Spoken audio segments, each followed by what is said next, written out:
우리가 함께 나눌 주제는 시험이다. 시험에 대한 부제가 이렇게 나와 있어요. 우리 같이 한번 읽어볼까요? 쉴 새 없고 끊임없이 이어지는 시험이다. 정말 그래요. 시험은요, 쉬지 않고 막 찾아와요. 끊임없이 막 이어져서 때로는 막 시험에 또 시험이 더해지고 또 그 시험에 또 그 시험이 더해지고, 그래서 정신을 못 차릴 정도로 막 시험에 들 때도 있어요. 그러나 이제 되돌아보면 다 하나님의 은혜로 그 모든 시험들을 잘 이겨내고 또 통과하고 또 오늘의 우리가 있는 줄 믿습니다. 그러면 내용을 살펴볼게요. 127문의 6번째 강구는 무엇입니까? 이 주기도문이 6번째 강구를 묻고 있죠. 답부분을 우리 천천히 생각하면서 한번 읽어보겠습니다.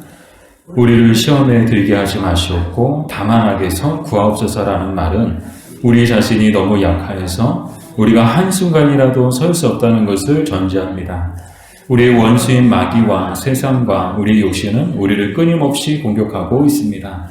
따라서 주께서 성령의 능력으로 우리를 붙드시고 힘주시기를 기도함으로써 우리로 하여금 영적 전쟁에서 승리하고 우리의 원수들을 지속적으로 강력하게 저항하여 최후의 완전한 승리를 얻기까지 대적할 수 있게 해달라는 것입니다. 아멘. 자, 주기도문의 마지막 내용이 뭐예요? 우리를 시험에 들게 하지 마시옵고 다만 악에서 구하옵소서 라는 강구죠. 중요한 단어가 이 두 개가 등장하는데, 첫 번째는 시험이고 그리고 두 번째는 악이에요. 첫 번째 시험은 어떤 뜻인가? 헬라어로 보면 페이라모스라고 하는데, 이 페이라모스는 두 가지 뜻을 갖고 있어요. 근데 영어로 하면 하나의 뜻은 테스트고 또 하나의 뜻은 템테이션이에요. 테스트는 아시는 것처럼 훈련의 뜻을 갖고 있고, 템테이션은 유혹이라는 뜻을 갖고 있죠. 근데 이 테스트냐 템테이션이냐 그 구분을 어떻게 하느냐, 그 시험의 주체가 누구냐에 따라서 테스트냐 템테이션이냐 이렇게 나눠지는 거예요. 시험의 주체가 하나님이신 경우에는 그거는 테스트고, 시험의 주체가 사탄인 경우에는 그것은 템테이션인 거예요. 그래서 이제 이 테스트는 하나님께서 믿음의 연단을 위해서 주시는 훈련이다. 훈련으로서의 시험을 말하고요. 또 한 가지 템페이션은 사탄이 우리를 넘어뜨리려고 하는, 그래서 우리를 파멸시키려고 하는 것이 바로 유혹으로서의 시험입니다. 이렇게 시험에는 이렇게 두 가지 뜻이 있는데, 그럼 오늘 주님의 기도에 나오는 이 시험은 테스트일까요? 템테이션일까요?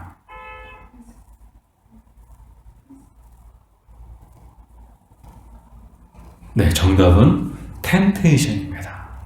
자, 이 주님의 기도에 나오는 우리를 시험에 들게 하지 마시옵고, 이 영어 성경으로 보면 템테이션이라고 나왔어요.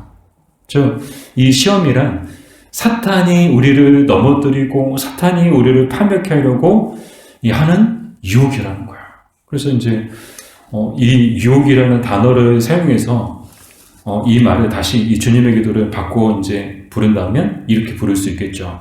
우리를 유혹에 넘어가지 않게 해 주시옵소서라고 이제 우리는 그렇게 기도로 바꾸어서 이제 더 쉽게 우리가 설명할 수 있겠죠. 자, 이렇게 시험이란 마귀 사탄이 우리를 넘어뜨리고 파멸시키기 위해서 주는 유혹이다. 그래서 그 유혹에 넘어가지 않게 되라고 간구하는 기도다. 주님의 기도는. 두 번째는 악이에요. 악. 약간 이제 외적인 얘기지만 이게 이 악의 의미가 꼭 그런 의미는 아니겠죠. 전혀 그런 의미는 아닌데, 제가 해군에서 훈련 받을 때 하우생, 이제 하사관 후보생을 이제 하우생이라고 하거든요. 소대장이 하우생 그러면 악! 대답이 악이에요. 악. 네. 왜 악이라고 가르쳐줬는가?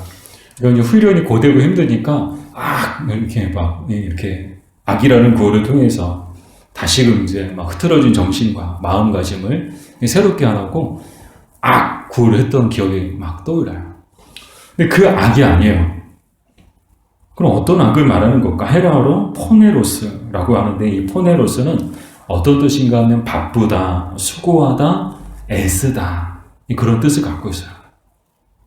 이 말을 어떻게 이해될까? 다만 악에서 구하옵소서. 그러면 바쁘고 수고하고 애쓰는 것에서 우리를 구하옵소서? 그런 의미인가? 좀 부연 설명이 필요하죠. 이 바쁜 건데, 이 바쁜 거는 어떻게 바쁜 것인가 하면 하나님 없이 바쁜 거. 뭐가 악이냐? 하나님 없이 바쁜 게 악이라는 거야.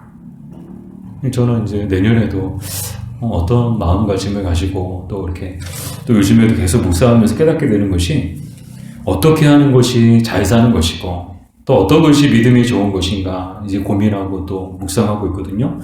근데 참된 믿음이란 뭐 우리가 생각하는 대로 믿는 게 아니고 하나님이 말씀해 주시는 대로 믿는 게 그게 참된 믿음이더라고요. 그게 믿음 생활을 제대로 하는 것이고 믿음 생활을 잘하는 것이더라고요.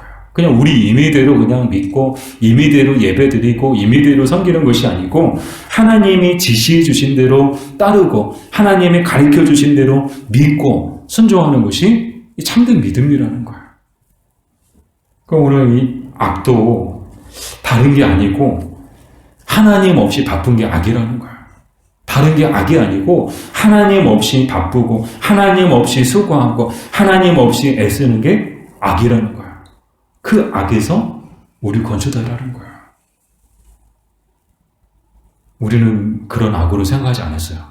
막 시험에 연결해서 모든 세상의 모든 악으로부터 우리를 지켜주시기를 그런 악한 어떤 어둠의 권세를 생각하고 막 그랬는데 이 문자적으로 원어로 보니까 전혀 그런 의미가 아니었어요. 하나님 없이 바쁘고 하나님 없이 애쓰고 하나님 없이 수고하는 것으로부터 우리를 건져주시더라. 그게 악이라는 거야. 근데 오늘날 현대인들을 보면 참 바빠요. 바쁘지 않은 사람이 없어요. 다 바빠. 바쁘다. 너무 바빠요. 새벽부터 바빠요. 밤 늦게까지 바빠요. 못하면 바빠서 못했대요. 예배도 바빠서 못 온대요. 기도도 바빠서 못한대요. 봉사도 바빠서 못한대요. 너무 바빠요. 근데 우리 믿음의 사람들, 우리가 그리스도인이라면 우리는 이런 질문을 할 수 있어야 된다는 거예요. 항상 이런 질문을 해야 되는데 그 질문이 뭔가 하면 이 바쁜 삶 속에서 하나님이 계시는지, 우리 삶 속에서 이 바쁜 삶 속에서 나의 삶 속에 하나님 계시는지, 그리고 우리는 왜 그토록 그렇게 바쁜지, 무엇 때문에 바쁜지, 그 바쁜 일이 우리와 무슨 상관이 있는지를 항상 질문해야 된다는 거야. 바쁜데 왜 바쁜가? 뭐 때문에 바쁜가? 이 바쁜 삶 속에 하나님이 계시는가? 바빠요. 열심히 살아가요. 새벽부터 밤늦게까지 열심히 살아가요. 애쓰고 수고해요. 근데 하나님이 안 계셔요? 하나님 없이 바빠요? 그게 악이라는 거야. 그래서 우리는 항상 이 질문을 통해서 우리는 왜 바쁜지, 이 바쁜 삶 속에 하나님이 계시는지 항상 질문을 해야, 그래야 우리가 이 악에서 빠져나올 수 있다는 거야. 왜냐하면 바쁠수록 우리는 악에 빠질 수밖에 없거든요. 바빠요. 다 바빠요. 근데 항상 질문해야 된다는 거예요. 하나님 없이 바쁜 건 악이다. 그래서 그 악 속에서 빠져나오게 해주시기를, 그 악에서 건져주시기를 구하는 것이 바로 이 기도다.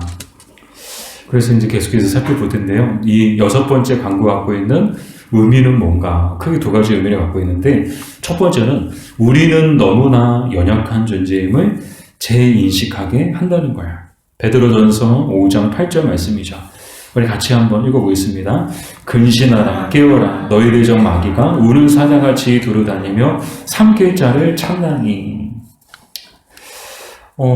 뉴스를 보셔서 다 아실 거예요.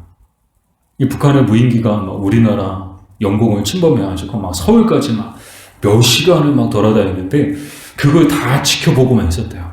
한 대도 겪지 못하고 도리어 이제 우리 공군기가 추락하는, 그냥 어처구니 없는 일이 일어났죠.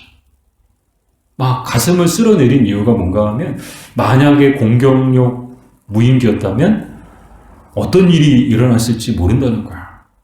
거기다가 뭐 무기를 탑재해가지고 무인기가 막 그 무기를 떨어뜨리는 순간 뭐 우리나라에 어떤 일이 벌어지는 아무도 모르는 거죠.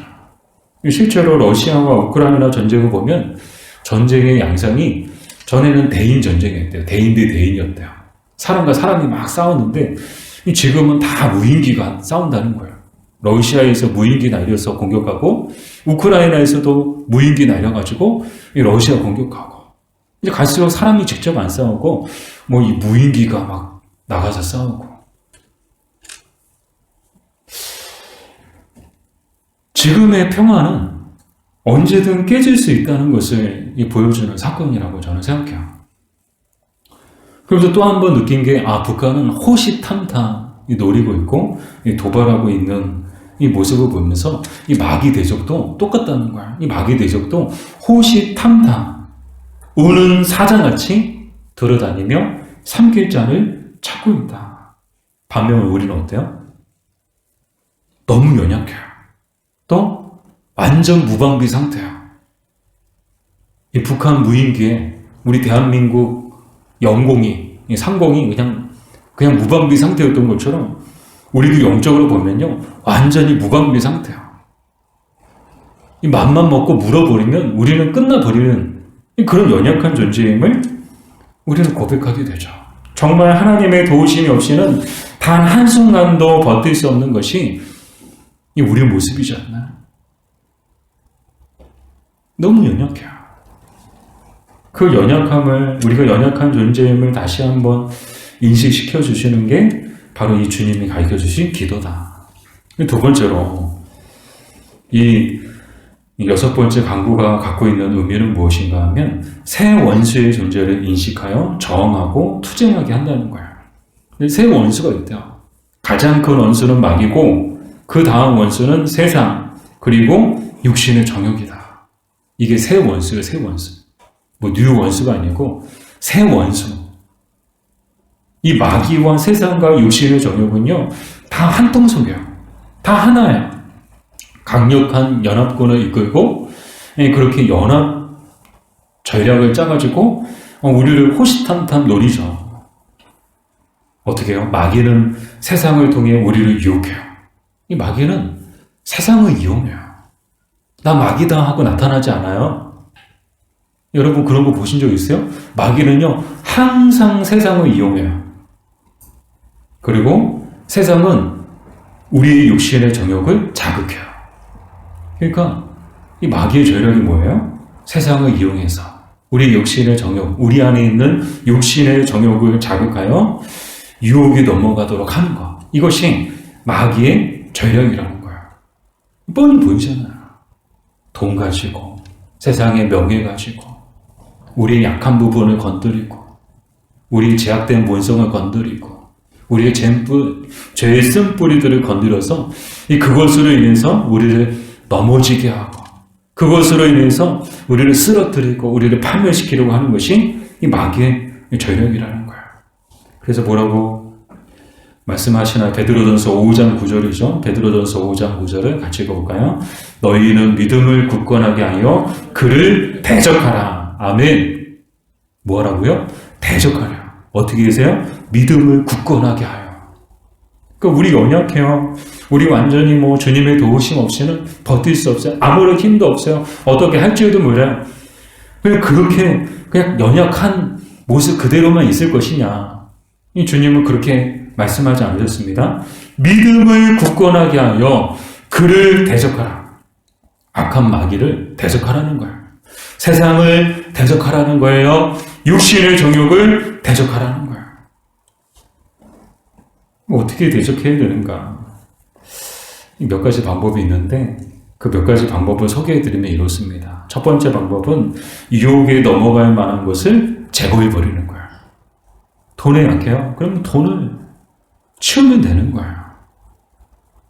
우리가 유혹에 넘어갈 만한 것들을 없애면 그만큼 우리는 우리 자신을 보호하게 되는 거죠. 우리 자신을 지키게 되는 거죠. 또 한 가지 방법은 항상 깨어있는 것입니다. 예수님께서도 시험에 늘지 않게 깨어 기도하라고 말씀하셨죠. 여러분, 우리는 항상 깨어서 기도해야 됩니다. 너무 감사해요. 새벽에 새벽 기도를 제가 오늘도 이제 2022년 감사 제목을 적으면서 그 중에 하나 적었던 게 7월부터 우리 새벽 기도 시작하게 해주셔서 우리 교회가 더 기도하는 교회가 되게 해주셔서 감사합니다. 감사하더라고요. 7월부터 새벽 기도 시작하고 또 요즘에는 온라인 사역을 해야 된다고 하더라고요. 온라인이 아니고 온라인, 오프라인, 온라인 두 개 다 합해가지고 온라인. 그래서 저희도 온라인 사역을 하고 있거든요. 현장에서 새벽 기도하고 또 영상으로 새벽 기도하고 열심히 참여하세요. 제가 이제 밴드 아침에 보거든요. 이렇게 오늘 또 누가 들어오셨나 보면 코코님 들어오셨네요. 코코님 들어오시고 네, 우리 박수미 집사님 들어오시고 막 이렇게 또 들어오셔서 하고 네, 여기서 안 들어오신 분들도 계신데 제가 이 말씀 드리는 이유는 들어오시라고 온라인으로라도 들어오시라고 여기 나오기 힘드시면 온라인으로라도 들어오시라고 제가 이렇게 말씀을 드리는 거예요. 여러분 오해하지 마세요. 기도는 거룩한 사명입니다. 또 기도는 주님이 우리에게 주신 명료입니다. 깨워서 기도하라고. 안 그러면 시험이 든다고. 안 그러면 악에 빠진다고. 바빠요. 기도할 시간이 없어서 바빠요. 피곤해요. 그러니까 더 기도해야 되는 거예요. 왜요? 우리는 기도 안 하면 바쁘고 피곤하고 그러면요. 더 하나님으로부터 멀어지게 될 수밖에 없거든요. 더 세상의 유혹으로부터 가까워질 수밖에 없거든요. 그래서 우리는 바쁠수록 더 기도하고 피곤할수록 더 기도하고 그렇게 해서 이제 이 마귀의 대적을 무찌르는 그런 방법이 있고요. 또 한 가지 방법은 하나님의 전신갑주를 입고 싸우는 것입니다. 하나님이 전신갑주를 주셨어요. 우리 믿음의 사람들에게만 전신갑주를 주셨어요. 이 영적인 전신갑주죠. 이 영적인 전신갑주를 입고 우리 얼마든지 싸울 수 있는 거예요. 싸우면 반드시 이기고 승리하는 줄 믿습니다. 전신갑주를 입고 싸우면 반드시 이기는 줄 믿습니다. 승리하게 될 줄로 믿습니다. 승리는 우리의 것인 줄 믿습니다. 입기만 하면, 전신갑주를 입기만 하면 되는 거예요. 그게 어려워요? 쉬워요. 어렵지 않아요. 마음만 있으면 돼요. 마음만 있으면 하나님의 전신갑주는 언제고 우리가 입을 수 있는 거예요. 그러면 그 싸움의 승리는 반드시 우리의 것인 줄 믿습니다. 근데 우리는 참 어처구니가 없죠. 이 마귀와 싸워야 되는데 세상과 싸우고 욕심의 정욕과 싸워야 되는데 때로는 너무나도 어처구니 없이 이 믿음의 사람들이 자기들끼리 싸우네요. 제가 그러더라고요. 이 마귀와 싸워야 되고 세상과 싸워야 되고 내 안에 있는 우리 사람 속에 있는 육신의 정욕과 싸워야 되는데 그렇지 않고 그냥 사람하고 싸우더라고요. 이 마귀가 제일 좋아하는 짓이야. 자기들끼리 싸우네. 손 하나 까딱 안 하고 그냥 구경만 하고 있는 거야. 자기들끼리 싸우니까. 그래서 다시 한번 깨닫게 되죠. 우리는 절대 우리끼리는 같은 편끼리는 싸우지 말자. 우리 옆에 분하고 인사할게요. 같은 편끼리 싸우지 맙시다. 우리 같은 편이에요. 우리 남의 편이 있어요? 남편은 있을지 몰라도 남의 편은 없어요. 같은 편끼리 싸우지 말자고요. 마귀가 제일 좋아하는 거예요. 왜요? 가만히 있어도 자기들끼리 싸우니까요. 가정도 마찬가지고 교회도 마찬가지라고 생각합니다. 우리가 싸울 대상은 딱 하나예요. 마귀, 사탄이지 결코 사람이 아니다. 자, 바라기는 이 영적인 싸움을 계속해서 싸워가는 저와 여러분 되기를 주님의 이름으로 축복합니다. 자, 그럼 128문 이 기도는 어떻게 결론을 내리고 있습니까? 답부분을 같이 한번 읽어볼게요. 나라와 권세와 영광이 아버지께 영원히 있사옵나이다 라는 말은 하나님께서 우리의 왕이 되시며 전능하시며 기꺼이 우리에게 모든 좋은 것을 주실 수 있기 때문에 우리가 주께 모든 간구를 드렸다는 것과 우리가 기도한 모든 것이 우리로 말미암는 것이 아니기 때문에 하나님의 거룩한 이름이 영원토록 영광받아야 한다는 것입니다. 아멘. 자, 어떤 결론으로 결론을 맺고 있는가? 나라와 권세와 영광이 아버지께 영원히 있사옵나이다. 이 부분은 성령이라고 하거든요. 성령으로 결론을 맺고 있는데 여기서 이제 우리가 이렇게 기도해야 되는 이유, 또 이렇게 기도의 결론을 내려야 되는 이유, 그 이유는 모든 영광과 찬양을 하나님께서는 받으시기에 마땅하신 분이시기 때문인 줄 믿습니다. 이 하나님은 모든 영광과 찬양을 받으시기에 합당하신 분이에요. 우리 연말이다 보니까 뭐 연예 대상, 뭐 가요 대상, 무슨 시상식이 굉장히 많아요. 그랬더니 저희 집 큰아이가 굉장히 막 이렇게 짜증을 내더라고요. 왜 짜증을 내냐? 그랬더니 시상식 한다는 거예요. 이 시상식 하는데 왜 짜증을 내냐? 드라마가 결방이라는 거예요. 좋아하는 드라마를 봐야 되는데 그 시간에 막 시상식 하고 그러니까 짜증 난다는 거예요. 보고 싶은 드라마를 못 본다는 거예요. 근데 이제 연말만 되면 빠지지 않죠. 뭐 드라마, 뭐 영화, 가요, 연애. 그래서 막 대상 받으면 하나같이 나와서 하는 게 트로피 받고 막 꽃다발 받고 소감을 바라는 거예요. 그래서 뭐 모든 영광을 뭐 이렇게 뭐 부모님에게 돌리고 모든 영광을 뭐 이렇게 소속사 뭐 이렇게 대표에게 막 돌리고 막 모든 영광을 뭐 팬들에게 돌리고. 근데 우리는 늘 모든 영광과 찬양을 누구에게 돌려야 되느냐? 하나님께 돌려야 하는 줄 믿습니다. 왜냐하면 하나님은 우리 인간의 모든 영광과 찬양을 받으시기에 합당하신 분이시기 때문이라는 거예요. 요한계시록 4장 11절 말씀이죠. 요한계시록 4장 11절 우리 같이 한번 읽어볼까요? 우리 주 하나님이여 영광과 존귀와 권능을 받으시는 것이 합당하오니 주께서 만물을 지으신지라 만물이 주의 뜻대로 있었고 또 지으심을 받았나이다 하더라. 아멘. 이게 뭐라고 나와요? 하나님이여 영광과 존귀와 권능을 받으시는 것이 합당하오니. 이 하나님은 우리의 찬양을 받으시는 것이 너무나도 당연하세요. 우리의 예배를 받으시는 것이 너무나도 당연한 거예요. 우리는 하나님을 예배하고 하나님 앞에 찬양하는 것이 너무나도 마땅한 도리인 거예요. 왜요? 우리는 다 하나님이 지으신 존재들이거든요. 뿐만 아니라 지으신 존재들 중에서도 우리는 특별한 이 피조물인 줄 믿습니다. 만에 하나 우리가 짐승이었다면 우리는 아무런 소망 없이 이 땅에서 짐승처럼 살다가 짐승처럼 죽으면 다 끝나는 거예요. 그러나 하나님은 저와 여러분을 사람으로 만드신 줄 믿습니다. 인격적인 존재로 만드신 줄 믿습니다. 보시기에 좋은 존재로 만드신 줄 믿습니다. 그것에 더해서 우리 하나님 앞에 감사하고 또 마땅히 하나님 앞에 영광과 찬양을 올려드려야 되는 또 하나의 이유는 죄악 가운데서 저와 여러분을 구원해 주셨기 때문인 줄 믿습니다. 많은 사람들 중에 저와 여러분을 구원해 주셔서 하나님의 자녀가 되게 해주신 거, 이거 얼마나 큰 은혜예요. 얼마나 큰 사랑이에요. 하나님에게는 그럴 의무가 없으세요. 아니, 하나님 당연히 저를 구원해 주셔야죠. 누구도 하나님 앞에 그렇게 말할 수 있는 사람은 아무도 없어요.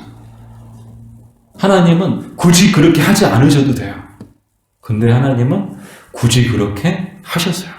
하나밖에 없는 독생자 예수 그리스도를 이 땅에 보내주셨고 예수 그리스도를 십자가에 내어주심을 통해서 아들의 생명과 저 여러분의 생명을 바꿔주신 줄 믿습니다. 어느 부모가 자기 자식하고 남의 자식하고 생명을 바꾸는 사람이 있겠어요? 근데 하나님은 하셨어요. 이렇게 하나님의 큰 사랑과 큰 은혜를 받은 사람들이 마땅히 하나님 앞에 영광 돌리고 하나님 앞에 예배하고 하나님 앞에 찬양하는 것은 당연한 도리인 줄 믿습니다. 너무나도 당연한 이유 불문하고 너무나도 당연한 이 도리라는 거예요. 근데 그걸 하지 않는 게 뭐예요? 그게 악이다.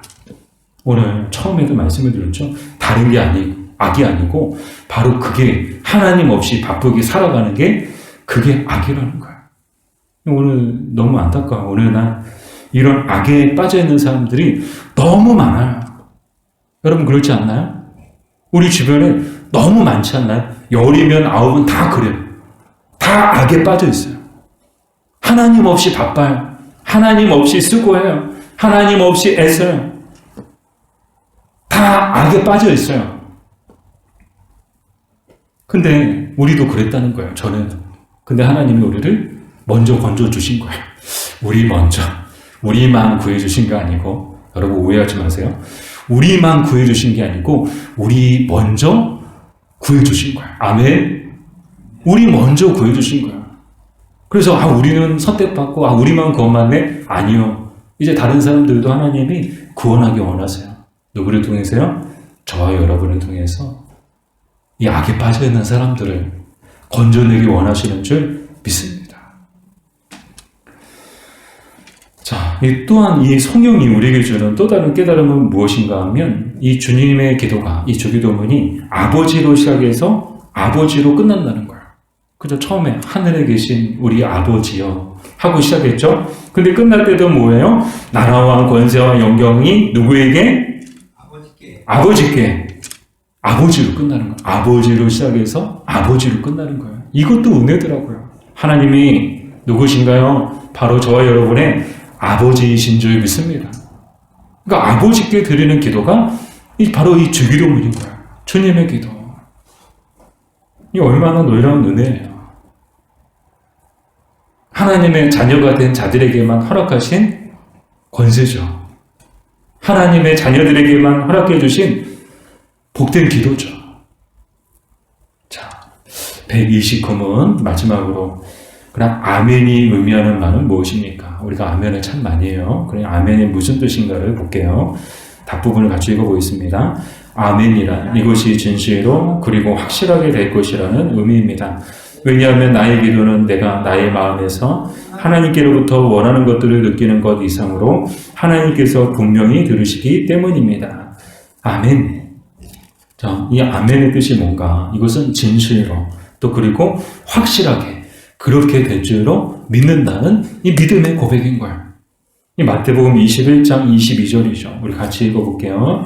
너희가 기도할 때 무엇이든지 믿고 구하는 것은 다 받으리라 하시니라. 아멘.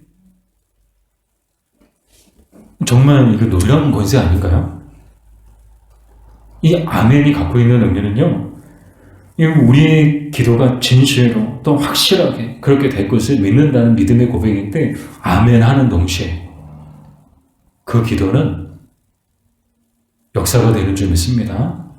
그 기도는 현실로 나타나는 줄 믿습니다. 그래서 참 이 복된 자리예요. 저는 또 하나의 간증이 생겼거든요. 기도 수첩에다가 요즘에 참 간증이요. 적기만 하면 응답받아요. 저도 깜짝 놀라요. 최근에도 뭐 적었거든요. 응답받았어요. 또 적었거든요. 또 응답받았어요. 그래서 무슨 기도 제목 생기면 기도 수첩부터 먼저 찾아요, 제가. 여러분도 기도 수첩 쓰고 계세요? 여러분 쓰고 계세요? 네. 한 사람만 쓰고 있는 것 같아요. 여러분 기도 수첩 꼭 쓰세요. 네. 마음으로 진심으로 정말 간절한 여러분의 기도의 소원을 기도 수첩에 적어보세요. 그러면은 기도하는 대로 응답받을 줄로 믿습니다. 그 믿음의 고백이 바로 아멘이라는 거예요. 아멘. 그래서 이 아멘은 크게 세 가지 의미를 갖고 있는데 첫 번째는 무엇인가 하면 지금까지 우리가 기도한 내용 모두가 하나님 앞에서 거짓됨이 없이 진실로 그러하다는 고백이다. 우리가 기도해요. 맨 마지막에 예수님의 이름으로 기도드립니다. 아멘. 이 아멘의 뜻이 뭐예요? 지금까지 앞에서 기도했던 모든 기도의 내용들이 정말 하나님 앞에서 거짓됨이 없다. 거짓된 것이 없이 진실로 정말 진실된 마음으로 기도했다는 그런 고백이라는 거예요. 두 번째는 우리가 기도한 그대로 모든 것이 확실하게 이루어질 것임을 믿는다는 고백이다. 그러니까 기도한 대로 하나님이 이루어 주실 것을, 기도한 대로 하나님이 역사해 주실 것을 믿는다는 고백이 아멘이라는 거예요. 그리고 마지막은 하나님께 대한 전적인 신뢰, 충성, 헌신, 위탁의 고백이라는 거예요. 하나님을 전적으로 신뢰하는 사람들만 하나님 앞에 이 기도를 드릴 수 있고, 하나님을 전적으로 신뢰하는 사람들만 이 맨 마지막에 이 기도의 끝에 아멘이라고 고백할 수 있는 줄 믿습니다. 이런 믿음의 고백을 가지고 우리 살았으면 좋겠어요. 이 믿음의 고백을 가지고 하나님 앞에 기도했으면 좋겠어요. 주기도문은 오늘로서 끝납니다. 그러나 저와 여러분의 기도는 멈추지 않고 주님 다시 오실 때까지 계속해서 이어져야 하는 줄 믿습니다.